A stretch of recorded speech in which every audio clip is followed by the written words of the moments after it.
of live and spooky. But before we do, there's just time to look at tomorrow's highlights here on Channel 1.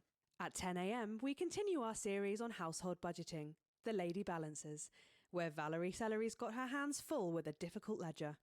Mid-afternoon, viewers can join Adrian Atkinson Blimey on a tour of another of the country's great buildings in Adrian's Architects. And let's not forget our late evening film tomorrow night, Schrodinger's Cravat, a tale of the forbidden love between a mathematician and a costumier set in the early 1800s. Not one to miss. That's just some of tomorrow's treats here on Channel 1. But now, without further ado, it's time to turn out the lights. All right, Wayne, we're going live in 5. As we pass the airwaves over to the paranormal.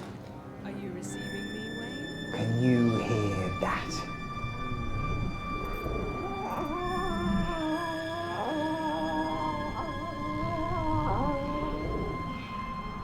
That is the sound of fate. Have you ever heard fate creep up behind you with a dagger in its back and a hallelujah on its lips? I have. Good evening, my friends, both in this realm and the next. Tonight we've come to a wretched place to uncover a dangerous case. Welcome to the Bannon Soundstage. Once a thriving studio at the forefront of innovation until tragedy. A horrifying accident, a devastating fire, and finally death herself. Join me, Wayne, the spirit whistle, spiritual medium, psychic communicator, lover, as I attempt to uncover the dark truth into Graham Bannon's infamous case show. Tonight on Live and Spooky.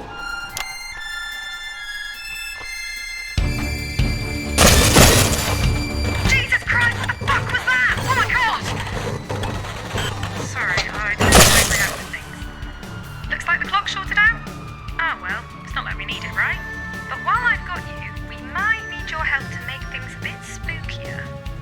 Obviously Wayne is very talented, but we've yet to actually capture anything paranormal, supernatural or spooky whatsoever. So, for the sake of the audience, every now and then we help things along by using these ghost effect buttons. Our team has set up some little special effects around the building to spice things up. When Wayne needs an effect, they'll light up. Pick one of these 4 buttons to trigger the ghostly effects. The effect you choose will cue them where we want them to go next.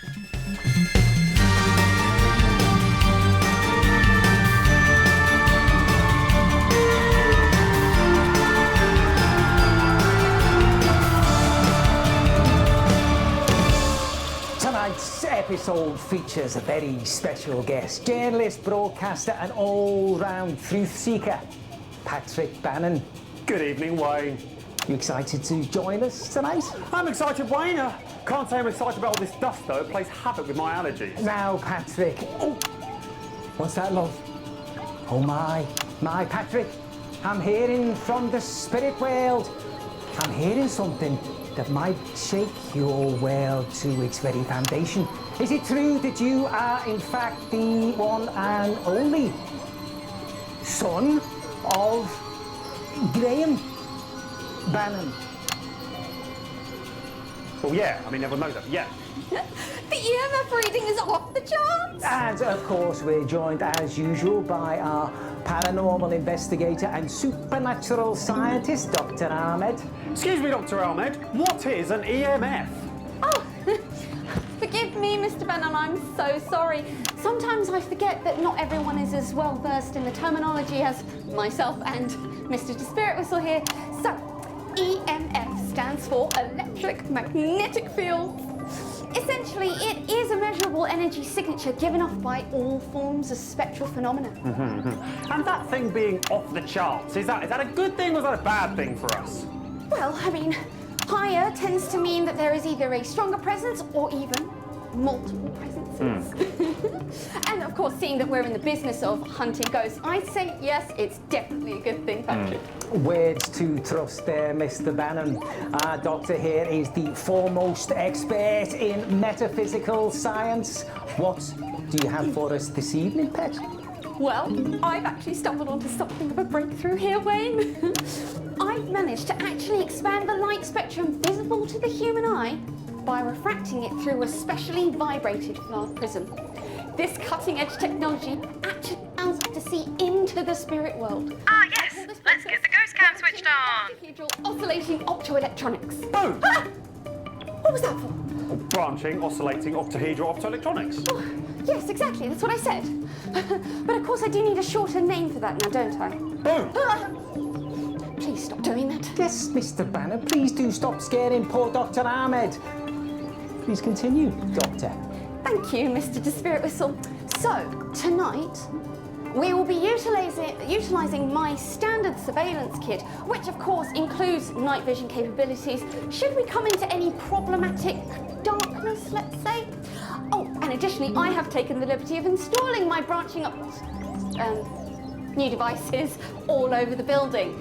Tonight, we might actually be able to broadcast the image of a ghost for the very first time. Exciting stuff, that. Now, Patrick, your father built this place at the height of his illustrious career. That's right. The year was 1956. Hot off his success in music hall venues and comedy clubs around the country, Graham Bannon suddenly produces a TV script. A script that blows the mind of studio execs and leaves them scrapping over who will get to make it. It was called Dying is Another Man's Job and starred Graham as a daring do-gooder, Percival Peril. It was set to be a tour de force for your father, launching him to superstardom. Ah, but it was to be the start of something much more sinister. 3 disasters struck, each more calamitous than the last. And shortly after the tragic events that haunted this very building, Graham Bannon suddenly disappeared from the limelight, never to be seen in public again. It broke him. This place, the curse. My father had it all. Charm, talent, the weaselish good looks of a meerkat or some sort of stoat animal. But fate came in and cruelly stole it all away. Built in '57, the Bannon Soundstage was to be the home of a brand new televisual sensation of a scale never seen on our screens before. But that damned woman. Ah! The spirit! Doomed to roam the wings and the halls forevermore. An unfortunate accident, a raging inferno, and tragic loss of life. Left these walls cursed forever. Of course, production was shut down following Marie Murphy's mysterious passing. And since then, there have been misguided attempts to make use of this very building. None survived. What? Succeeded. None succeeded. Sorry, succeeded. We'll investigate those tales as we delve deep into the ruins of this once flourishing enterprise. Wait! Who's there? A spirit! A spirit beckons. We can test out the branching octahedral oscillating optoelectronics. Boom! Ah! So, you see them as well? Ah, yes, no, I think, yes. She wants to give us a sign. No, I know it. Shh, everyone, shh. Any moment now. Hey, speak to me, love. Oh my goodness. Ah, do you hear that, Patrick? Yeah, I can actually hear something. It sounds to me like an old song, probably from the show itself. It's the theme tune, his dad's theme tune. He used to hum it all the time while he was reading and then burning all of his fan mail. There's no time to lose.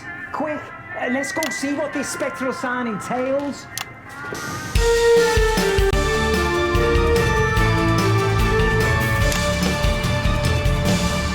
The prop store was the lair of Cedric Sloan, master prop maker on Bannon's failed production. After Brent Backflip's accident, Rumours concerning the prop dumbbells shone the cold, hard light of suspicion directly on the prop master. This would not be the first time a faulty or misused prop would lead to a hospital visit.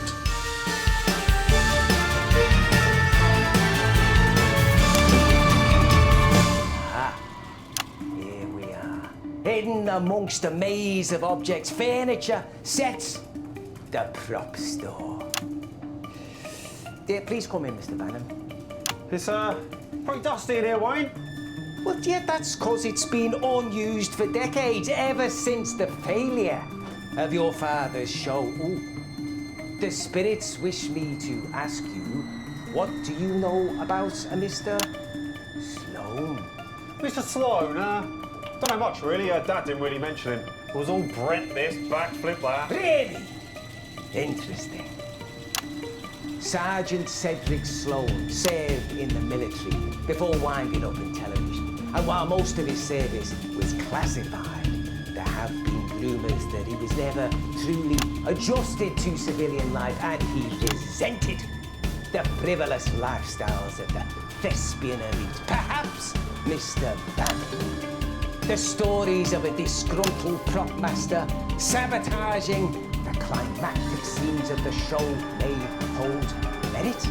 So hold on, what you're saying is that this Mr. Sloane could be behind Brent Backflip's accident, his shattered legs and his shattered career. Too soon to say, Mr. Bannon. But do not fear. With the help of the spirits, we shall uncover the truth. In fact, I think they're sending us a message now.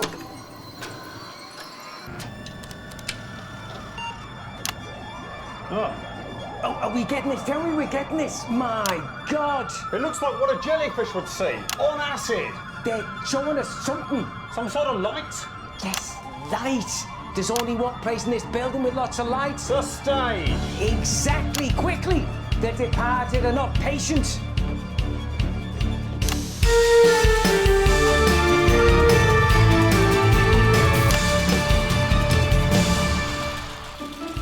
The stage is the location of Brent Backflip's failed stunt where he plunged to the ground below. It is situated above the long-sealed vault and the dark secrets it contains. This is where the cameras would roll, both figuratively and literally, at least until the installation of breaks.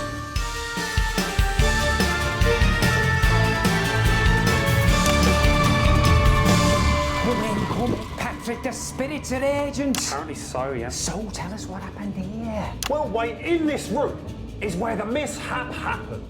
The negligent maiming of a stunt double. No, a tragic accident for which liability was never legally established. An important distinction. Graham, stunt double, Brent, I'm talking to you now. If you're out there, show us a sign. I'm getting an impression of many people. Does that make sense to you? Yeah. My dad had a lot of doubles. He had his stunt doubles, hand doubles, body doubles. Does Roberts mean anything to you? Robert was his scale double, that's right. For whether he was shrunk or really, really far away in the distance. And now, I'm seeing two. Yes, two men that came as a pair, yes. Do you take that? Oh, yeah, that'd be Paul and Barry. Yeah, exactly. And who were they, Patrick? They were his arse doubles. Two arse doubles? Yeah, one for each cheek. My dad was an asymmetrical and a stickler for details. Well, I'm getting the impression from this room, from this energy, that they are not happy, Patrick. Do you understand that? Yeah. They were not happy. They're not happy. They were constantly fighting for my dad's attention for their big break. And let's just say, Brent Backflip certainly got their backs up. Yes. Yeah, I know. But, tell us specifically. Let's just say Brent couldn't keep his muffins in his tin. Oh, he fucked around? Yeah, he fucked around, yeah. And let's just say that the other Graham bandits weren't exactly filled with summer watercress. They were pissed off? That's right, they were fucking pissed off, yes. So, what you're saying, Patrick, is there were an awful lot of men who all looked eerily similar, who all had it in for Brent Backflip. Well, if I was being particularly dramatic, then yes. Enough. We've said too much. We must go if we're to find the truth. I feel a tickling from across the barrier. Do you feel it? I thought that was you. They wish to take us to our final stop. where surely we will find that which we seek. Yes, something's coming through. Yes, spirits, rise, rise! Yes, rise, please, thank you. Where does our journey lead? Show us! Did you see that? He threw something at me! Must have had some sort of poltergeist! It's a tide! The spirit must be showing us where to go! Or if the design's anything to go by, it's a cry for help! Oh. Come on, Wayne, mustn't hang the spirits!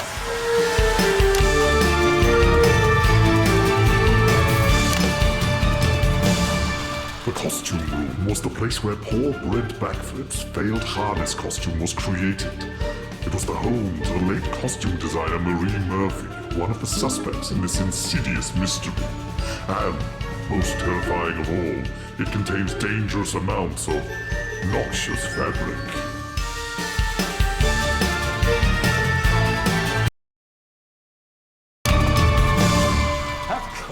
Of course, the old wardrobe department. This makes perfect sense. What do you mean? Well, it makes perfect sense that the dead girl would bring us to her workplace. The scene of the bloody crime, more like. Crime? You mean murder? Oh, willful endangerment via gross negligence, but still. Could this be Marie's final confession? Oh, absolutely, absolutely. Angry woman accidentally hurt stupid man and then racked with guilt. Takes her own life. Yeah. Well done, Patrick. It is our job as truth seekers to expose what really happened here. And now we know the origin of the accident. The case can begin to... Oh, what the hell? Are you getting that, Gavin? Look, look! Wait, was that part of the... Yes, spirits, what do you wish for us to see? Do you wish us to rid you of the shame of your deeds? That wasn't... Right. What do you make of that? Looks like a lot of paperwork from Bannon Productions. Invoices, receipts. Look here, we've got a cancelled purchase order from a high-grade nylon polymer. And instead they placed an order from Cut Price Keith's Cut Price Cloths. And a letter. Marie, regard your correspondence at the Forth. How often your budget is slashed and why is none of your concern. Nor is it your place to make safety recommendations. Kindly stop squawking and do your goddamn job. Do not force me to seriously regret keeping you on yours no longer, Graham T. Bannon. Let me see that. It's okay not get on your side. You step your hand. Sorry. Let's get back to Dr. Ahmed. We can regroup before we start to investigate the fire that ravaged this place. While we do that, we'll show you some never-before-seen documentary footage. Yes, it was originally ordered cancelled out of respect and was partly damaged in the big fire. That's right. Stand by to hit the play button. Hang on. Have you fixed that tape? I'm your host, Harold Repartee, and this is the nation's Nightfall Report.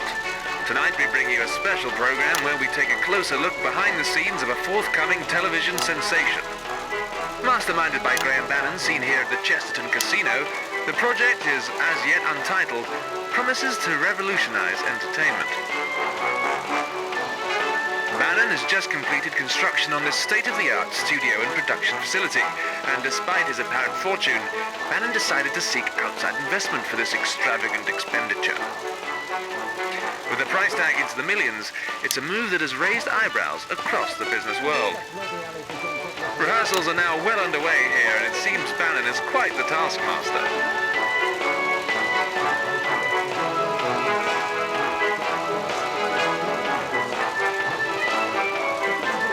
However, there have been suggestions that things are not as they seem. With Bannon decrying claims that his vast gambling debts have left him on the brink of bankruptcy as tabloid dross.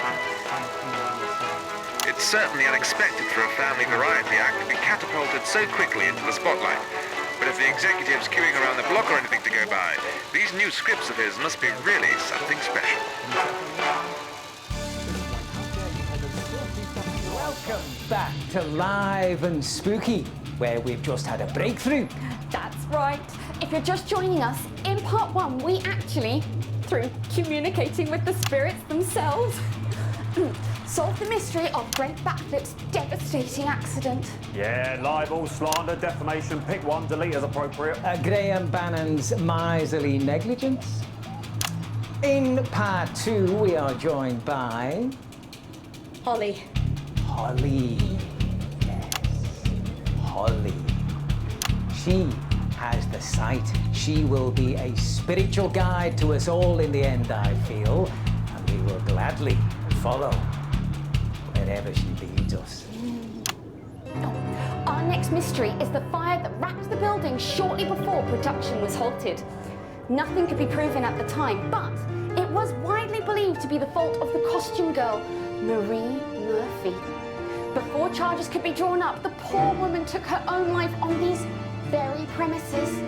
And while the fire seemed to originate from the projection room, as of yet, we've been unable to gain access to the room itself. Unfortunately, our good-for-nothing cameraman Gavin has gone for the world's longest slash, so we'll be going handheld for this one. Oh yeah, Alex, if you don't calibrate the spirit jam correctly by the time that bar fills up, Gareth said the polarity will become misaligned, and it'll take a while for it to restabilise and get back up and running again. Remember, the dead can be volatile, they can be violent. If you find yourself in trouble, simply exude a strong need for assistance, and my attuned senses will bring me running quick as you like. All right. Good luck, everyone. Here we go. Off you.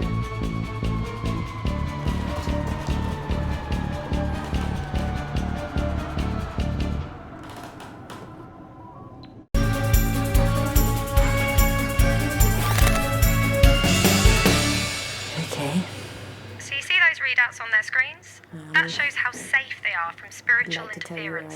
They're nice and calm and green, so no problems there. Towards the stage area. Hello? You're back. Spooky ghost echo. To the depths of the Bannon soundstage. Okay. You're okay, Ollie. You can do it. It's just... Okay. I seem to be in a sort of... I don't know if you can see this. In a sort of, lighting thing now. Okay. Can't much longer, can it? I've got... There's, Can you see this? Oh, God. Hello?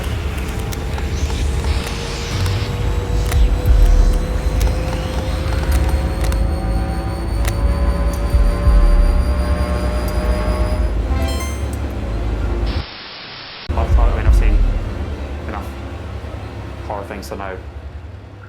You don't go towards the light, do you? You definitely, you don't go towards the light. That's probably not what we wanted to do anyway, so. Okay. looks like maybe part of the set. But there seems to be a lot of spiritual energy. I'm heading down towards... Oh dear, there's something very strong trying to communicate with me. I don't think I'm very good at this. Okay. We're down. Sacrifice one, or I'll take the last.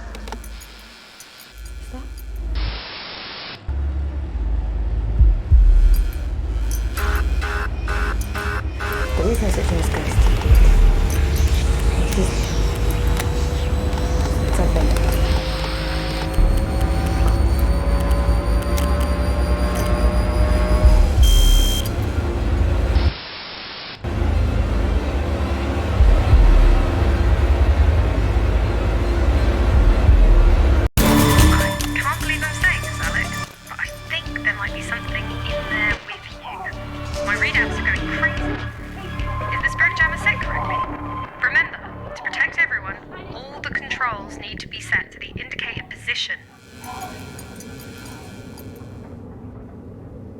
Looks like the lights were flickering.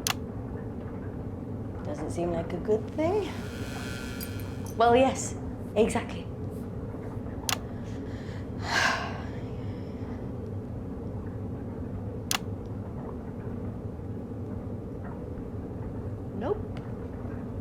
All clear in here.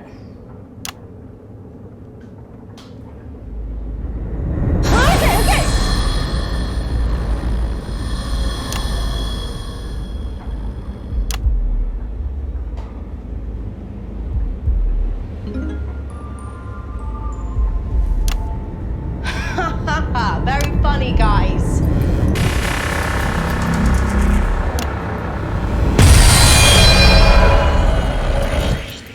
Did you see that? Tell me you saw that. I have to... I'm sure it's nothing, but while I'm gone, keep the controls matched to the white bars.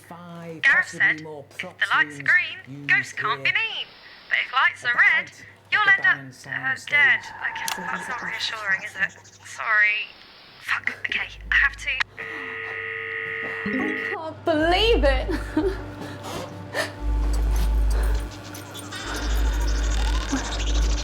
Oh, these EMF readings are off the charts to get. Oh, it's close. Some kind of spiritual energy through there.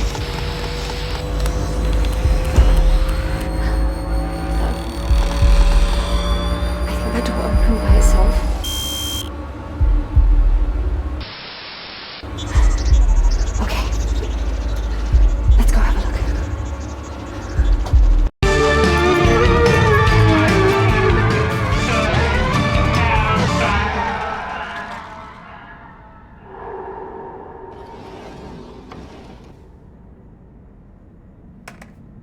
No! Come on, you should at least have an hour or two left on your battery life. Maybe a main problem with the main power supplies.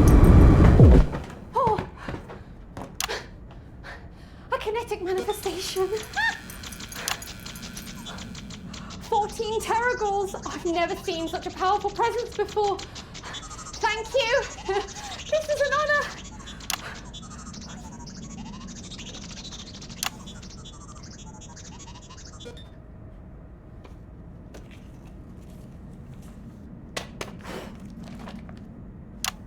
It looks to be an early draft of Graham Bannon's last show, but the name's been crossed out over.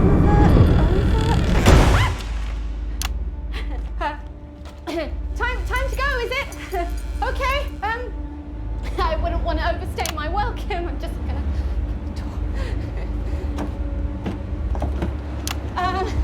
slightly problematic.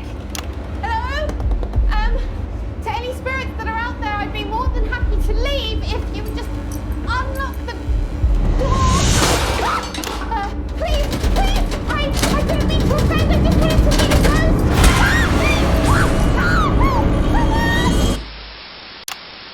Behind the scenes at the Bannon soundstage, I'm whispering because I'm also listening out for the spectres who I know are in here. Because I heard them earlier. Okay.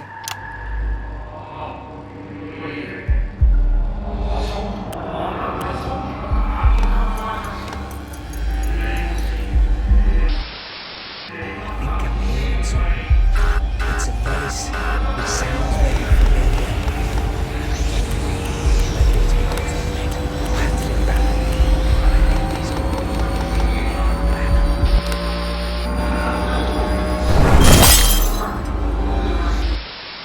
So I'm gonna go off and see if I can find them and hear them properly. And as soon as I do, I will let you know.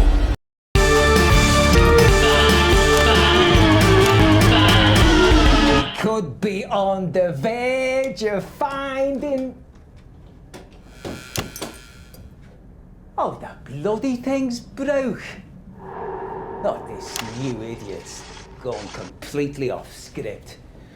Diane, I haven't heard from you in a while. Diane, what the fuck is Diane? I need more info on this Holly. She got a dead dad or what? What's my angle? Diane!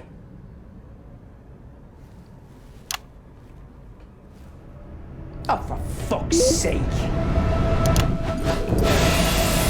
You're a liar! Your voice down, you're causing a scene! No! This is not what we agreed, Graham. This arrangement is better for us both. Is it? Because I fail to see how I'm better off. I'm doing you a fucking favour. You should be paying me for an opportunity like this. Oh, it's money, isn't it? You want more money? I don't care about money. I want what I deserve, Graham. Exactly what you deserve. I'll tell them. And who'll believe you? Seriously, who will believe you, Marie? You're a woman! Yeah, I am. But at least I'm not a fraud.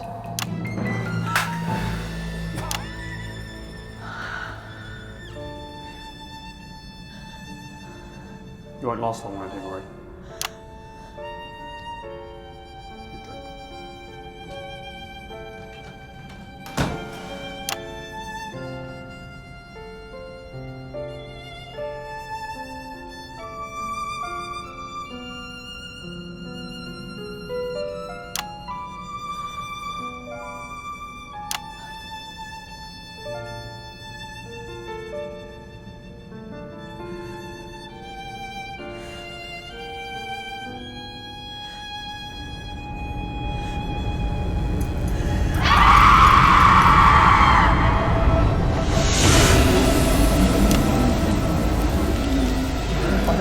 Calm down. Wayne's here. Come on, love.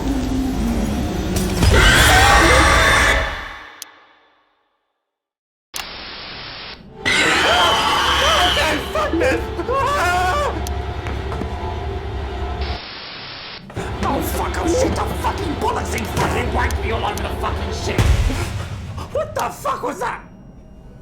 Oh, where am I? God, no one's been in this room in years. Not even the crew, I think. God, where the fuck am I? Patrick. Oh my God. Okay, Patrick.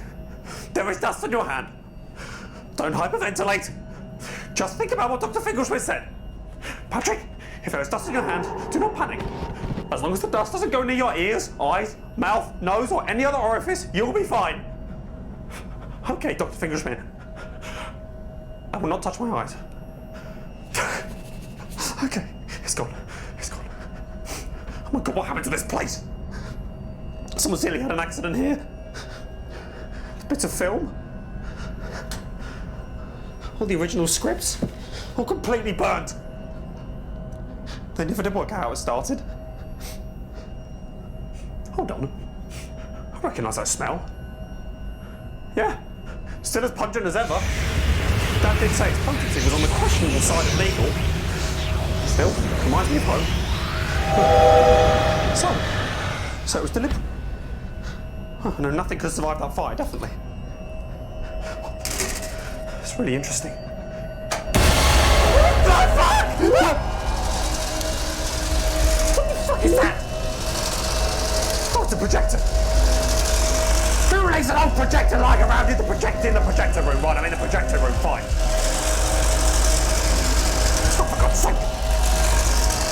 Great.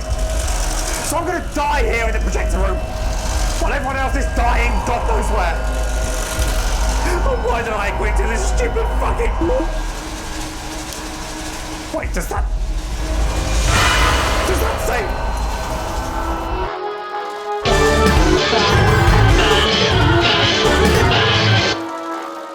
Family picnics, trip to the zoo, visiting Great Aunt Ruth just one more time. There's no rest for the wicked. But what do they all have in common? That's right, it's Bannon brand petroleum. Jet setting across the globe. The cosmetics aisle. The salmon industry. You know it. It's Bannon brand petroleum. It burns smooth and it burns hard. Other brands have gotten away with poor quality products. Until now. It's so good I put my Bannon in it. How could you go anywhere else? You couldn't. Not without Bannon brand petroleum. It's all natural. It's all performance. It's all yours.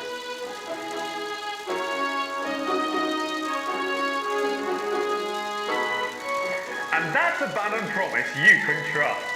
In fact, you can drive it all the way to the bank.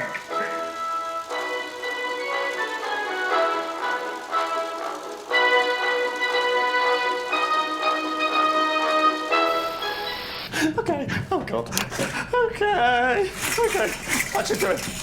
I should stop anything coming through. Unless there's a ghost, then it'll probably just float through. There's not much I can do about that. Okay. This could well be the last message from Patrick Bannon, television broadcaster. I stupidly agreed to do a show where I pretend ghosts exist for money. Turns out they do. And one has been chasing me around all evening, an evil ghost woman. Wrote my name on the wall and everything. My final wish is that bastard charlatan, Wayne, is shown to be the prick he is.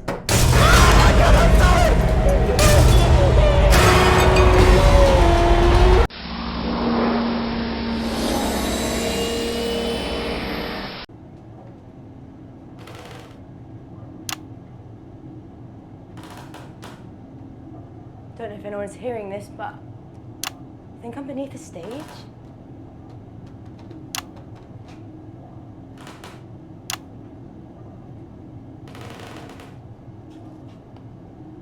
Looks like Bannon was hiding stuff down here. Explains why he sealed the door off.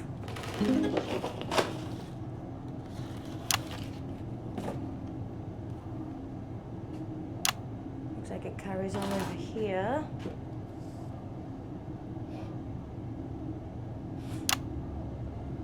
What is that smell?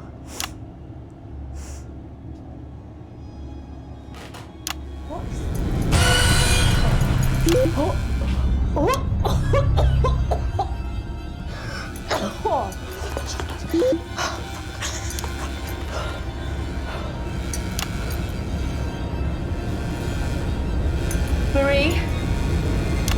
Marie, stop. I want to help you. Marie, I know it wasn't your fault. The accident and the fire, it was Bannon. It was all Bannon. You wrote it, didn't you, Marie? It was your script, your idea, and he destroyed it. And thanks to him, history remembers you as the costume girl who ruined everything.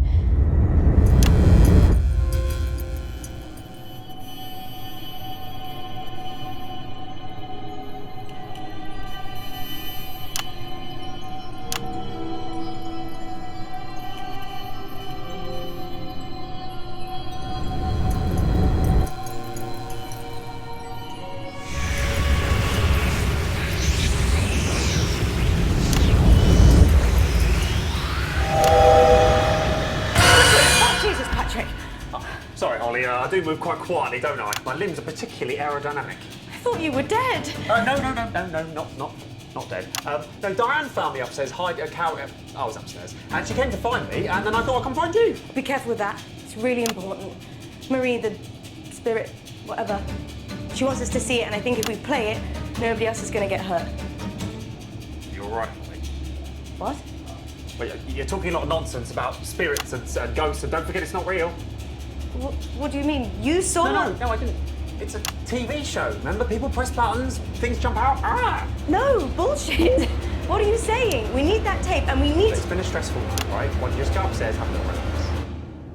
Give me the tape, Patrick. Dan's called an ambulance, so should be here any minute to check you out. Give me the tape, Patrick. Why? You knew. You knew about this place. Which means you know what's on that tape. All right, maybe I do know what's on this tape. And maybe that's exactly why this cannot get into the wrong hands, Holly. Patrick! I knew you were an arsehole, but I didn't think... What? You didn't think what? Patrick, we need that tape or she will kill us all. Do you know how hard it is, Holly, being a bat? Living under my father's expectations, his ambition. And then one day, this fucking curse. Marie Murphy died here, Patrick. Yeah, do you know who else died here? A little boy. A little boy whose father never came home. Really. He shut himself away and never looked at us again. He wanted his whiskey every night with exactly 1 ounce of ice, so he could sit on his own and enjoy it with the only thing he still had eyes for. TV. I'm sorry, Patrick. I am. You didn't deserve that. But neither did Marie. He wouldn't have done done something like that, Holly. Why do you care so much when he never cared for anyone in his life? Not for you, and certainly not for Marie. Because I need it! Because his reputation is it's all I've got, Holly. Patrick, you're an average broadcaster. You've always been an average broadcaster. You swear at the guests, you forget your lines, you treat everyone around you as if they're shit people from the planet shit, yet you are still better than him. You're a better presenter, somehow, and you're a better man. Trust me, his name is not doing you any favours. So give me the tape, Patrick. I can't. I'll risk losing everything.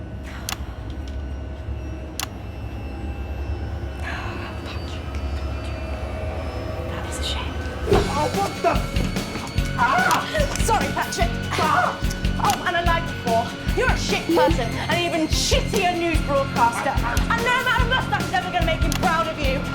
Finally, I quit, by the way.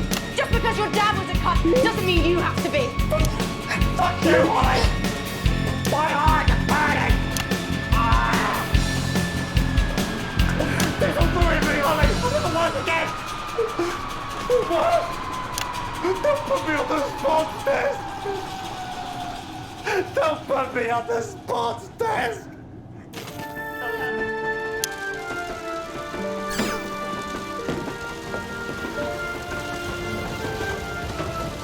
Percy, I can't believe you came. I only came to say goodbye. Goodbye. That's what I said, ain't it? What about your manuscript?